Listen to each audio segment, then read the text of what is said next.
алейкум. Москвада жүргөн кыргыздар. Мынтип бүгүн 2-октябрь. Кыргыздар четтен эле кармап, документ карабай эле отделение калып келатат.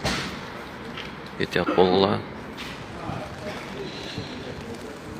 Группаларга таратып койгула. Четтен кармап алып келатат кыргыздарды.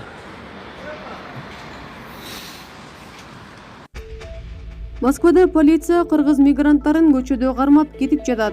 Москвада күч органдары кыргызстандык мигранттарды четинен кармап, полиция бөлүмчөсүнө алып келип текшерүүдө.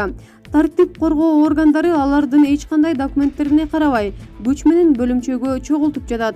Бул тууралуу Акиме Москва аттуу Facebook колдонуучу билдирет. Ал полиция пунктуна мигранттардын чогултулганы тууралуу видеону баракчасына жайгаштырды. Ал видео аркылуу кайрылып, башка мигранттарды көчөгө чыкканда сак болууга чакырат. Азырынча полиция бул аракети эмне максатында экени айтылган жок. Булак Барометр KG сайты.